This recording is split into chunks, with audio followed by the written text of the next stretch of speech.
When Mason pulled his dust-caked old truck into the valet-lined parking lot of Newport Harbor's most exclusive yacht auction, CEO Xavier Whitman stood before a crowd of high society guests and laughed with open contempt. He called Mason a lost delivery driver, made a show of it for the cameras, and ordered security to remove him from the VIP area.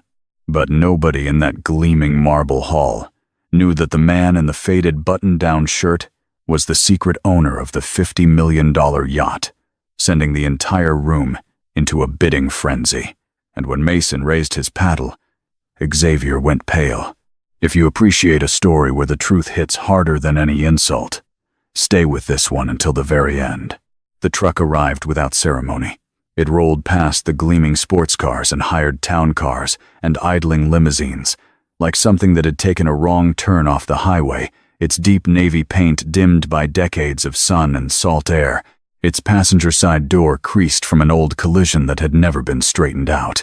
The engine, however, ran quietly and steady, and the man behind the wheel drove with the kind of unhurried calm that suggested he had nowhere else to be and nothing left to prove. Mason Carter stepped out into the September morning air and took a single, measured look at the harbor sprawling beyond the auction pavilion, at the white tents and champagne flutes and the ropes of LED lighting still dormant in the daylight, and he exhaled slowly, the way a person exhales when they are about to close a door they have kept ajar for a very long time. He was 38 years old, though he carried it in his eyes more than in his face. Those eyes were a pale, steady gray, not cold exactly, but careful, the kind of eyes that had learned early to observe more than they gave away. He wore dark slacks and a light blue button-down that had been pressed but had lost its crispness in the drive, and he carried nothing except a worn leather envelope tucked under one arm, the kind that closes with a brass snap and smells faintly of old paper and machine oil. There was no watch on his wrist, no signet ring, no badge of belonging. He looked, to every eye in that parking lot, like someone who had stumbled into the wrong event.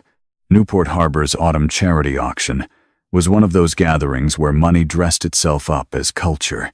The docks beyond the pavilion held vessels worth more than most people would earn across several lifetimes, and the guests who milled between them wore that wealth with the practiced ease of people who had never once doubted they deserved it. There were hedge fund managers from Greenwich and shipping magnates from Houston, tech founders who had recently pivoted into maritime collecting, and the kind of socialites who appeared at events like this, the way seabirds appear at piers, decorative, insistent, and impossible to fully ignore.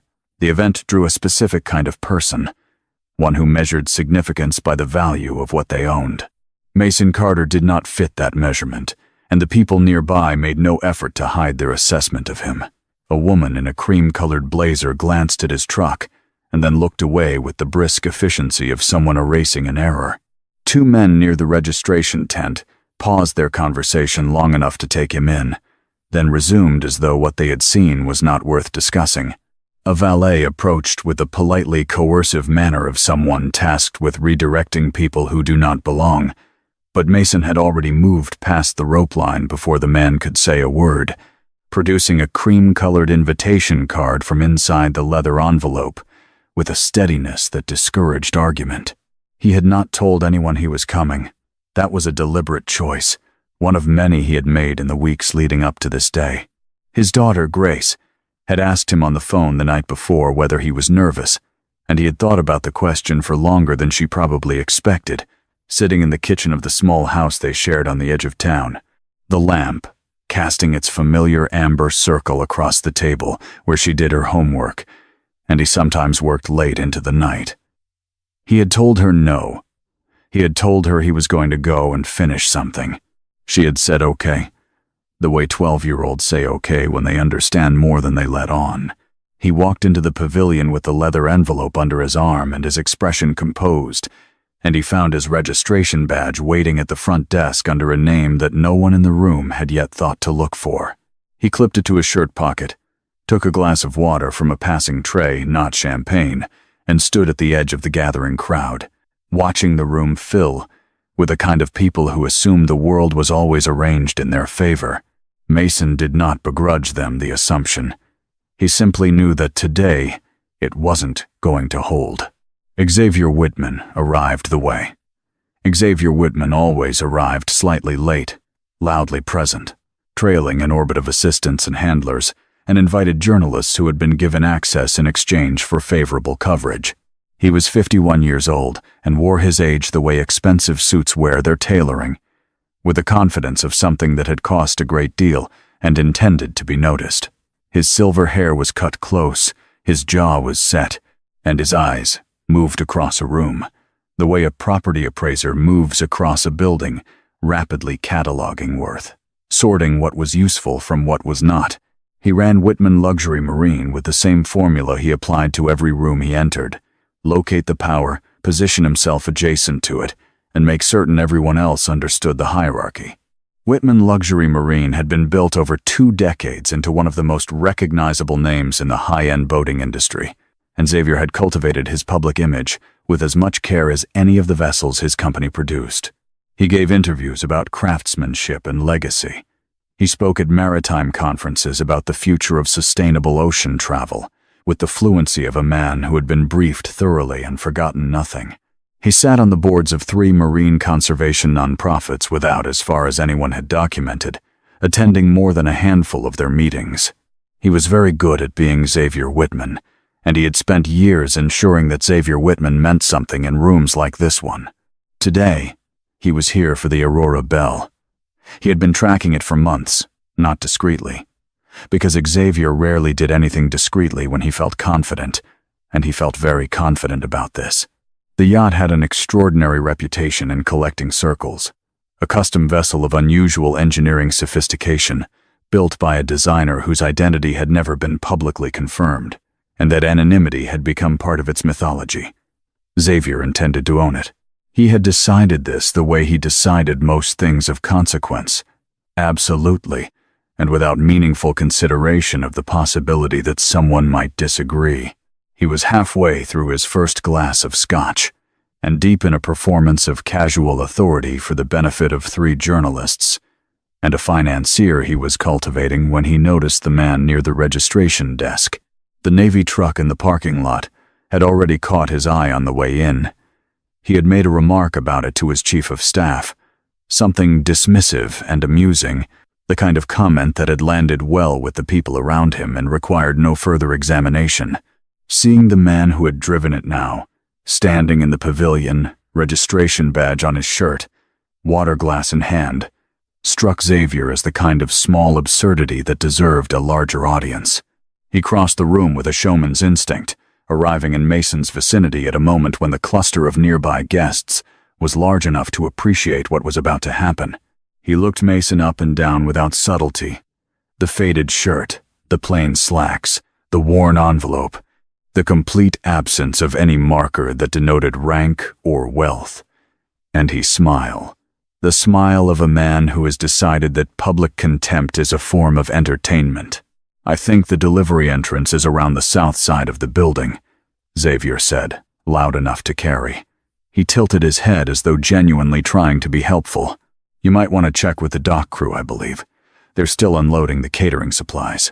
The people nearby laughed, some from genuine amusement, most from social reflex, the way people laugh at anything a powerful man says in a room where power is the common currency. Mason looked at him. Not up at him. Xavier was barely taller, but at him, with that careful gray gaze, steady and without heat. "I have an invitation," he said. His voice was quiet, and even not the voice of someone making a concession, but the voice of someone simply reporting a fact. Xavier's eyes dropped to the leather envelope with theatrical skepticism. Let me see it," he said, reaching out with the unhurried entitlement of a man who has never been told no in any context that mattered to him. Mason handed over the invitation card without hesitation. Xavier examined it, or rather, performed examining it, his expression tuned to a frequency of mild pity, then handed it back with the gesture of someone returning an object that wasn't worth keeping. "Anybody can have a card printed," he said. "Security." He raised 2 fingers in the direction of the nearest guard. "This gentleman has found his way into the wrong event. Could you help him locate the exit?" Mason took the card back, slid it into the leather envelope, and snapped it shut. He looked at Xavier with the same unmoved steadiness that had characterized everything he had done since arriving.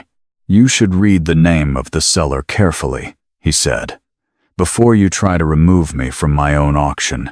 Xavier laughed. It was a good laugh, polished, dismissive, carrying just the right note of a man too important to take something seriously. The security guard stepped forward, and Mason, without another word, allowed himself to be escorted toward the back of the room, moving at his own pace, unhurried, as though the geography of where he stood had no bearing whatsoever on the outcome of the day.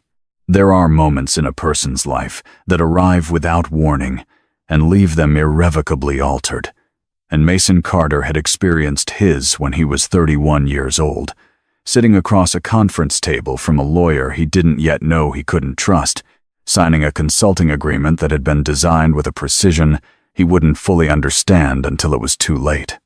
He had been a marine engineer at the time, genuinely gifted, the kind of rare technical mind that sees problems in 3 dimensions and solves them the way musicians hear a piece and already know how it ends. His work had focused on propulsion efficiency systems for high-performance vessels, and in the years following his graduate thesis, he had developed an integrated fuel management architecture that reduced operational costs for large private yachts by nearly 30% without compromising range or speed. It was elegant work, technically rigorous, and commercially transformative, and it had caught the attention of exactly the wrong person at exactly the wrong time. Xavier Whitman had been building his empire in those years with the focused hunger of a man who understood that intellectual property was the real currency of the industry, more durable than any individual hull or engine system. He had a talent for identifying gifted engineers early, before they had the resources or the legal sophistication to protect themselves, and then constructing arrangements that moved their work into his company's portfolio through contracts that were densely written, subtly misleading, and essentially irrevocable once signed. The agreement Mason signed transferred the commercial rights to his propulsion system under language that framed it as a routine consulting arrangement. By the time Mason understood what he had given away, Xavier had already begun the process of filing derivative patents under the Whitman Luxury Marine corporate umbrella. Mason had spent 8 months attempting to challenge it through proper channels, a period that consumed his savings, damaged his professional standing in an industry where Xavier's influence was considerable, and coincided, with brutal timing, with the end of his marriage. His ex-wife left for reasons that were both fair and complicated, and he did not hold the timing against her. What he held was Grace, 6 years old at the time, with her mother's dark hair and his careful gray eyes, and the decision to build something new from whatever was left. He left the industry formally and disappeared from its visible circles. What he did not do was stop working. The house he moved into was modest, on the inland side of the coast, and its garage became over the following years a kind of laboratory, drafting tables covered in schematics, shelves lined with computational fluid dynamics manuals, a workbench where he built scale prototypes that he tested in the small tank he had constructed in the backyard. He worked independently, under a consulting firm whose name carried no trace of his own, and his clients were carefully selected, loyal, and discreet. The Aurora Belle had begun as a commission from a retired oceanographer who wanted a vessel designed around a specific philosophy, that a yacht should impose as little burden on the water it traveled across as engineering could achieve, while preserving the comfort and range of the finest vessels on the market. Mason had spent 3 years on the design, and another 2 overseeing the build at a small independent yard in Maine, whose owner was one of the few people in the industry Mason trusted without qualification. The finished vessel was 54 feet, twin diesel-electric hybrid, with a hull form that Mason had developed through roughly 900 hours of computational modeling and a power management system that her original owner had described, upon first sea trial, as the closest thing to silence he had ever heard from an engine room. She had been named by that owner and had changed hands once since, her second owner, deciding to part with her after 2 years and insisting that the sale be handled through a proper auction with proper documentation and a proper audit of provenance.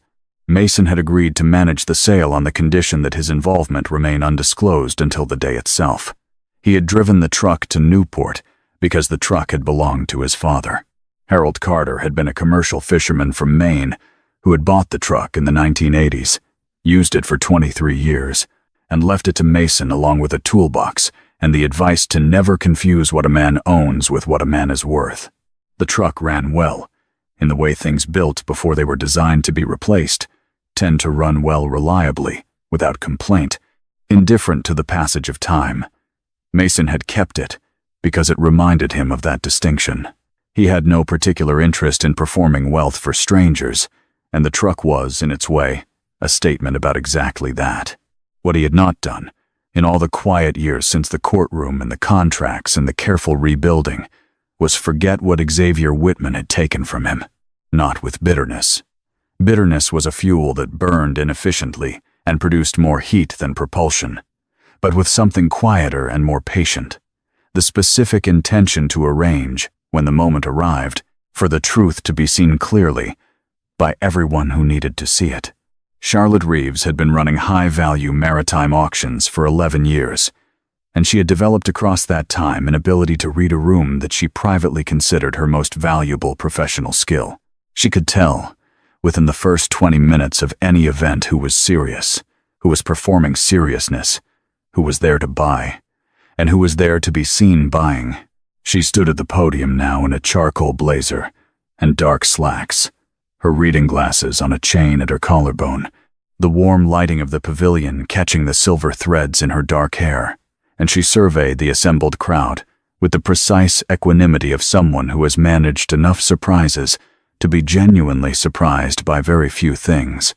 The Aurora Bell's presentation began at 11 o'clock, when the pavilion's main display wall came to life with a sequence of architectural photographs that moved from exterior to interior in the way a well-made documentary moves from subject to detail unhurried, considered, building appreciation deliberately. The hull in full profile, photographed at dawn off the Maine coast, the water dark and still, and the yacht's lines catching the light in a way that communicated, even in still photography, a quality of motion held in reserve. The cockpit interior, leather and brushed aluminum and the particular grain of white ashwood that Mason had sourced personally. The engine compartment, compact and obsessively organized.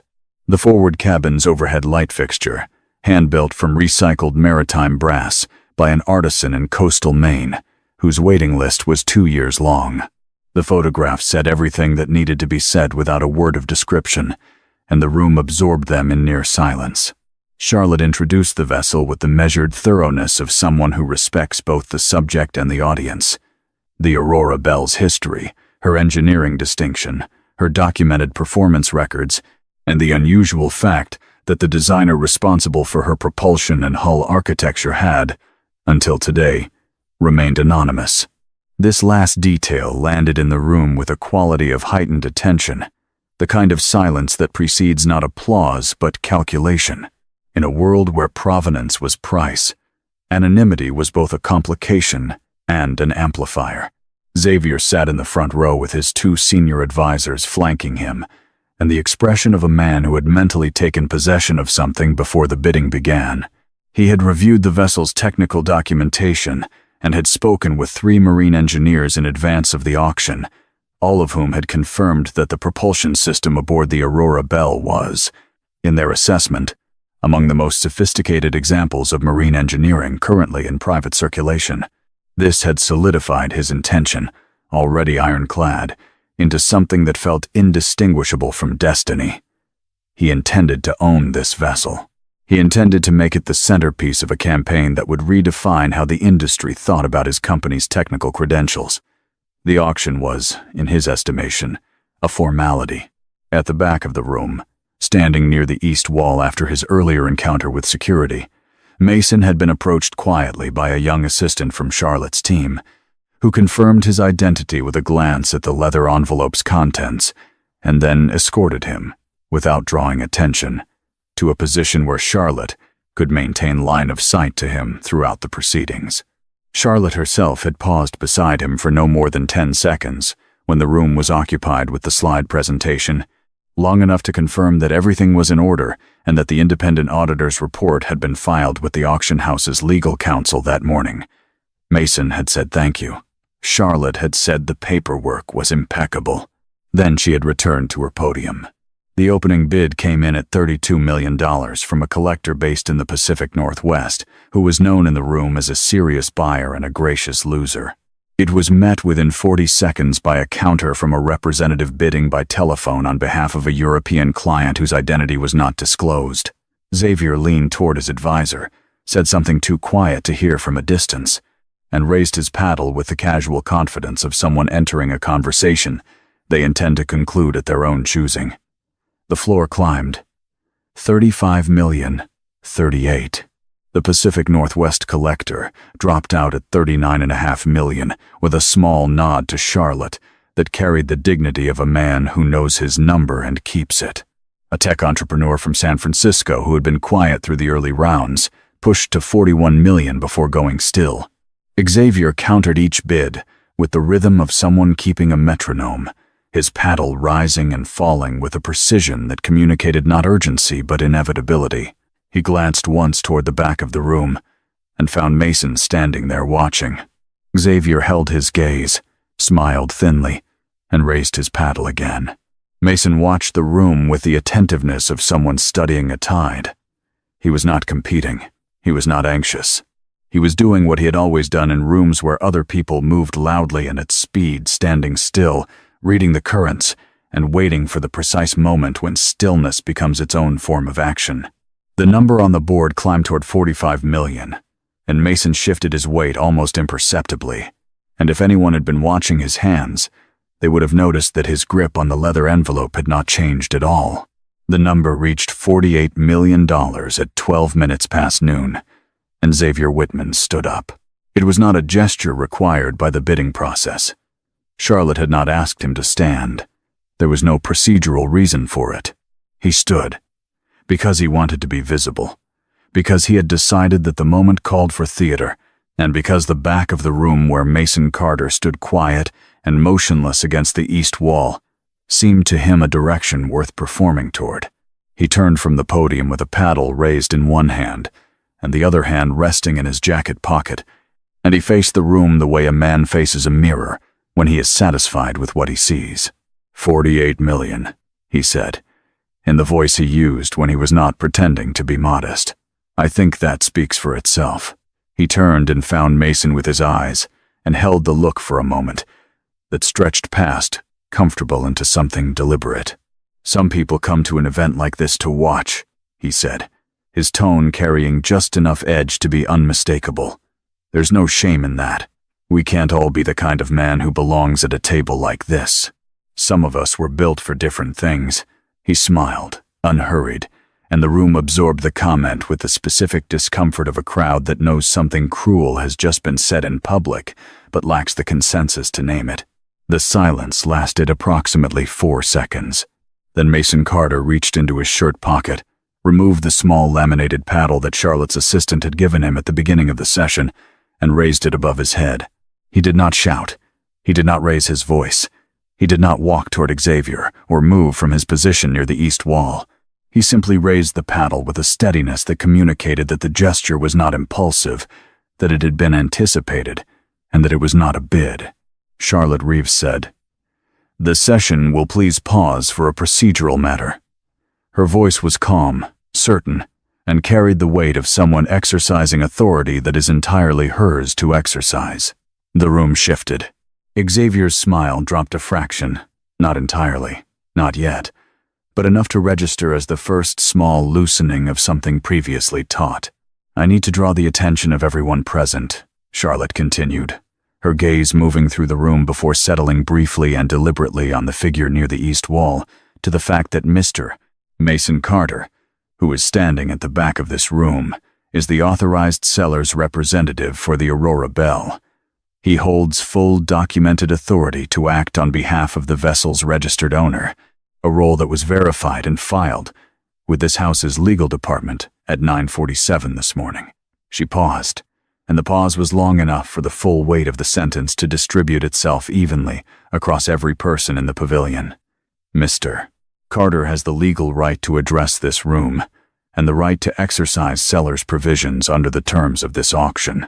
The sound the room made was not quite a gasp, and not quite silence. It was something between them, a collective recalibration, the sound of 100 people simultaneously updating a model of reality they had been certain was accurate. Heads turned, chairs shifted. Someone near the front dropped a program onto the marble floor and did not immediately pick it up. Xavier Whitman did not move for 3 full seconds. Then he laughed the laugh of a man who has not yet decided which direction danger is coming from, but has committed to appearing unafraid of it. "Well," he said, and the single word contained more information than it was supposed to because it contained uncertainty, which was a substance Xavier Whitman was not practiced at expressing in public. Mason walked from the east wall to the center of the room without hurrying. People stepped aside for him, not from deference, not yet, but from the instinct that rearranges a crowd around a new center of gravity. He stopped near the display table at the front of the pavilion, set the leather envelope down, and opened it for the first time since arriving. He removed a single document and handed it to Charlotte, who carried it to the podium and connected a drive to the presentation system. The main display wall changed. The photographs of the Aurora Belle were replaced by a document, a patent application filed under the Whitman Luxury Marine corporate name, dated 6 years earlier, for a fuel management architecture that bore in its technical diagrams a specific configuration of components and a specific sequence of control logic that matched in every material detail the system Mason Carter had developed in the years before his consulting agreement. Beside it, Charlotte displayed the original filing date of Mason's design registration, which preceded Xavier's corporate patent application by 8 months and 22 days. The room read in silence, and the silence was comprehensive. Xavier moved before the room had finished processing what it was seeing. He crossed the floor with the sharp, purposeful energy of a man whose instinct under pressure is not to retreat but to advance. His jaw set, and his voice already rising before he had covered half the distance to the podium. "This is fabricated," he said. The words came out with the tone of a practiced accusation, the kind delivered with enough force to make witnesses uncertain whether they should believe them or simply be afraid to disagree. "This is a deliberate attempt to sabotage a legitimate transaction, and I will have every person who has touched this material in litigation before the end of this week."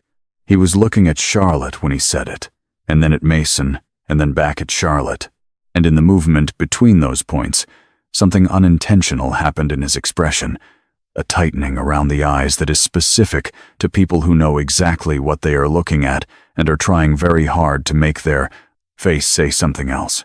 Charlotte held his gaze with the equanimity of someone who has anticipated this precise moment and prepared for it across the better part of the previous 2 weeks.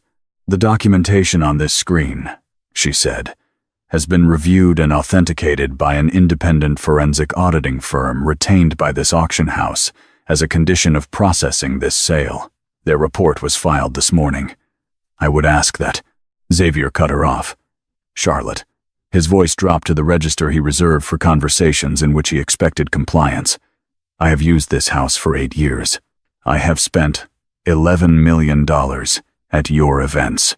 You are going to take that document off the screen, and you are going to proceed with this auction, and we are going to discuss this privately afterward." He said it with the tone a man uses when he is certain that a door will open, because it is always opened, because it has never once failed to open, when he stood before it and expected it to. Charlotte did not take the document off the screen. "Mr. Whitman," she said, "the auction house's procedures in cases of documented seller dispute are not negotiable, and they do not vary based on a bidder's purchasing history. I'd ask you to take your seat." Xavier turned from her with the controlled disgust of a man editing himself for an audience. He pulled out his phone and made a call in full view of the room, not stepping away to do it, making sure everyone understood he was contacting someone with authority. The call lasted 90 seconds. He ended it and put the phone away and remained standing. The moment that followed belonged to a woman who had been sitting in the third row for the entire event, and who had not drawn attention to herself in any way that might have suggested what she was about to do. She was 63 years old, silver-haired, and dressed with a quiet precision that communicated nothing except competence. She stood, and the action was understated enough that it took several seconds before the room realized she had something to say. Her name was Evelyn Grant. She had served for 9 years as senior legal counsel at Whitman Luxury Marine before her departure 3 years ago. A departure publicly described as a planned retirement, and that had been, in actual fact, preceded by a disagreement with Xavier over the precise matter now displayed on the wall above their heads. She introduced herself without theater, providing her name, her former position, and the dates of her tenure, and then she spoke with the exactness of someone who has been turning a statement over in her mind for 3 years and is delivering it now from memory rather than from notes. She confirmed that she had been present during the period in which the Whitman Luxury Marine patent application was prepared. She confirmed that she had raised the question of the source material's origin with Xavier directly in a documented meeting, and that Xavier had told her the design had been developed internally and that she should proceed with filing. She confirmed that she had subsequently reviewed a consulting agreement from 6 years prior bearing Mason Carter's name and had identified provisions that transferred his intellectual property rights to the company in ways the Pakindana agreement's language deliberately obscured. And she confirmed that she had been asked not to document this review, and that she had complied at the time out of a combination of professional loyalty, uncertainty about what she could prove, and, she said, looking briefly at the floor and then back up, fear of what Xavier would do to her career if she did not. The room did not applaud. It did not need to. The quality of the silence that followed Evelyn Grant's statement was the kind that registers more profoundly than noise, the silence of a room that has collectively understood something and is deciding how to hold it. 3 of the 5 people who had been seated nearest to Xavier shifted quietly in their chairs. 2 checked their phones.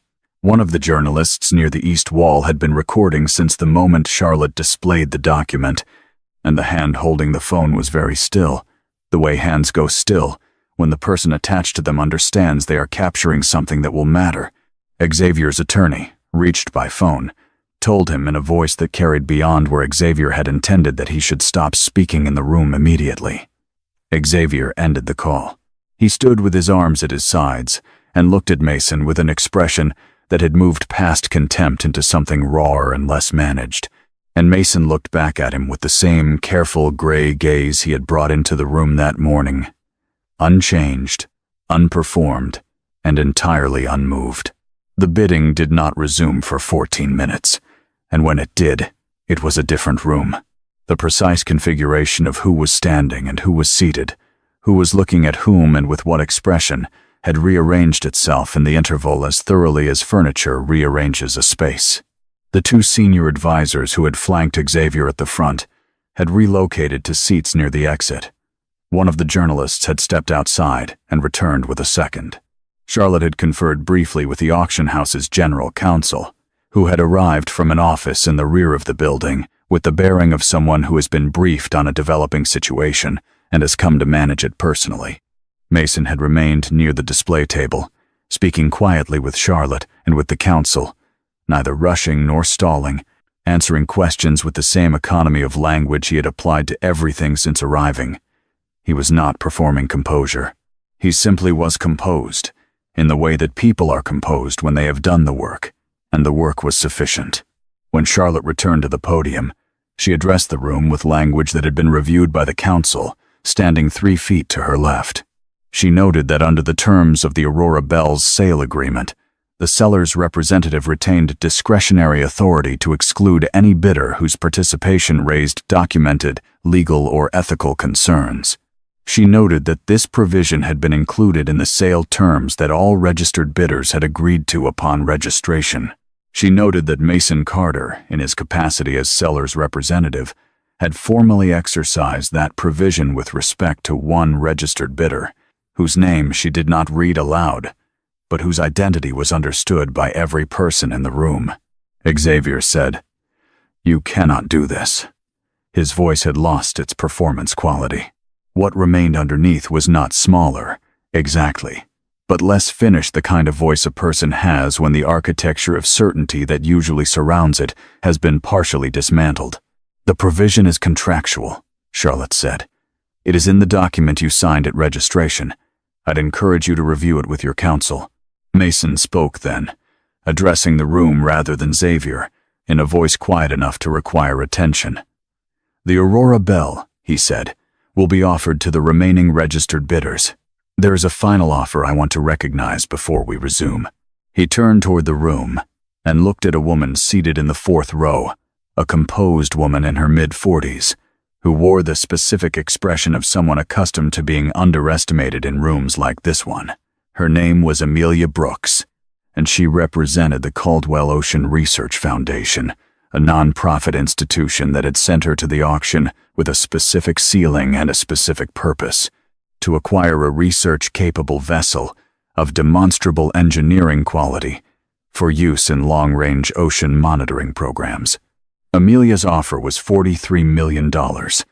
It was $7 million less than Xavier's last bid. It was also, Mason had decided some weeks before, exactly the right number, because the Aurora Belle had been designed to move through water with as little disturbance as possible, and putting her in service of studying that water seemed to him a use that honored the philosophy she had been built around. The room was quiet when he announced it, and then something happened that auction rooms do not often produce. Genuine, uncoordinated applause from people who had no financial stake in the outcome, from the journalists, from the collectors who had dropped out early, from Charlotte's staff along the wall, from the couple near the back who had come not to bid, but because they loved boats. It was not organized or performed. It was the sound of people who had just watched something true occur, and were responding to it with the only available physical vocabulary. Mason accepted it with a small nod, the way a craftsman accepts appreciation for a joint done right, acknowledging the recognition without being altered by it. He glanced once toward the door through which Xavier Whitman had, moments before, walked out of the pavilion without ceremony, without comment, and without the easy authority that had been his primary form of self-expression for the better part of his adult life.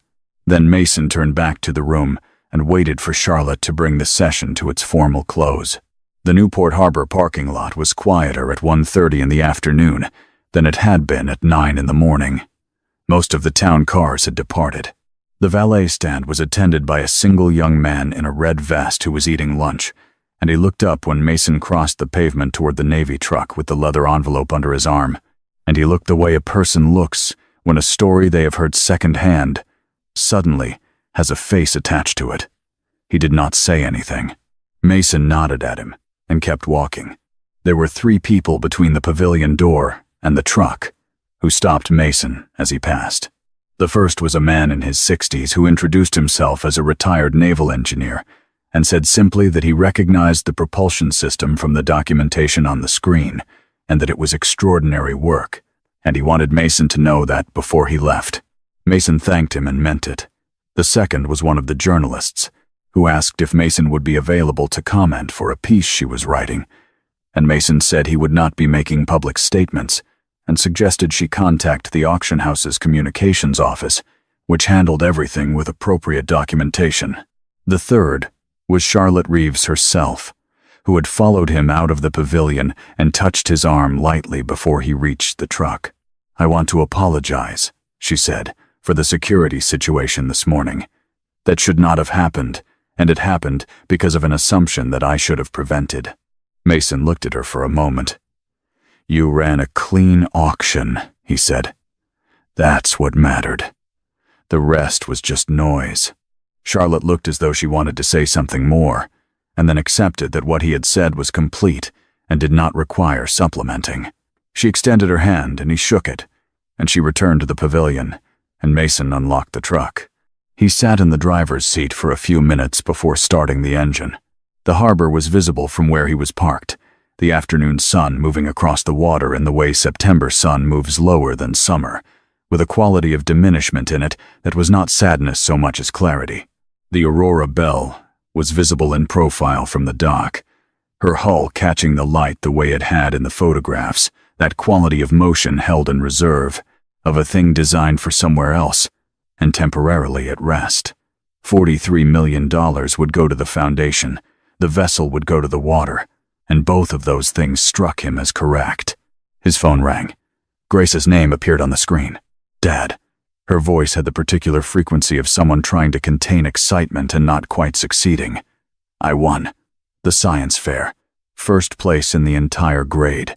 He felt something move through him that he had no precise word for. It was not surprise, because he had expected it, but it was larger than mere confirmation. Tell me about the project, he said. She told him, rapidly and in detail, about the water filtration model she had built, the testing parameters she had chosen, the data she had collected over 6 weeks in the garage, while he worked at the drafting table on the other side of the room. She told him about the judge who had asked her 3 follow-up questions and said her documentation was unusually thorough for a 7th grader. She told him that she had told the judge that her father had taught her that if a thing was worth doing, it was worth doing with complete records. Mason looked out at the harbor and said, "That's exactly right." And then he said, "I'm proud of you, Grace." And she said, "I know, Dad." And there was a quality in those 3 words. Not precocious, not dismissive, but simply certain, the way 12-year-olds can sometimes be certain of the things that are most true, that settled something in him that had been active all morning. He started the truck. The engine caught cleanly, as it always did, the sound of something old and well-maintained finding its rhythm without ceremony. He pulled out of the parking space and drove through the lot toward the exit, past the valet stand and the last of the departing town cars and the temporary fencing that marked the event's perimeter, and as he reached the harbor road and turned onto it, the Aurora Belle passed across his field of vision one final time through the passenger window, 54 feet of carefully reasoned engineering, bound now for open water and the work it was built to do. The truck carried no emblem and asked for no recognition. It drove, as it had always driven, without apology and without display, and the road ahead was ordinary and open and entirely sufficient, the way roads tend to be for people who have never needed the world to make them feel like they belonged on it.